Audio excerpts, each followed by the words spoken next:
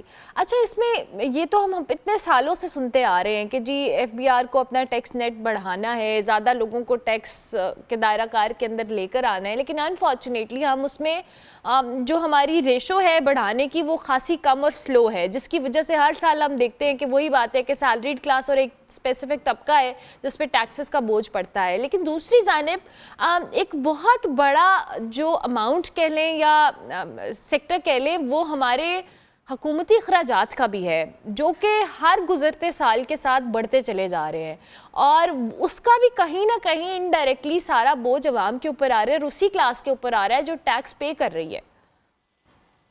آپ نے بالکل ٹھیک بات کی ہے.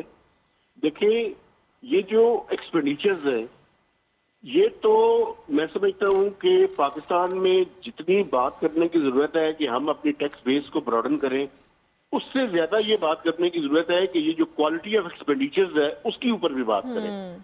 میں آپ کو مثال دیتا ہوں. دیکھیں اس سال کے جو بجٹ ہے جس میں یہ کہا گیا کہ جی بڑا مشکل حالات ہیں, حکومت کے پاس جو ہے وہ پیسے نہیں ہیں, یہ بالکل ٹھیک بات ہے. لیکن 75 ارب روپے فیڈرل گورنمنٹ نے پارلیمنٹیرینز کی ڈسکریشنری ڈیولپمنٹ سکیمز کے لیے رکھے ہوئے ہیں. مجھے یہ بتائیں کہ جو ایم این ایز ہیں وہ ان کو ہم کیوں پیسے آج تک دے رہے ہیں کہ وہ محلے اور کی گلیاں اور نالیاں جو ہے وہ ٹھیک کریں. بنیادی طور پر نہ اس کی کوئی افیکٹو مانیٹرنگ ہوتی ہے. بالکل. اور یہ 75 ارب روپیہ میں بڑے یعنی کنزرویٹو ایسٹیمیٹس کے ساتھ بتا رہا ہوں, نہ اس کی پراپر مانیٹرنگ ہو سکتی ہے.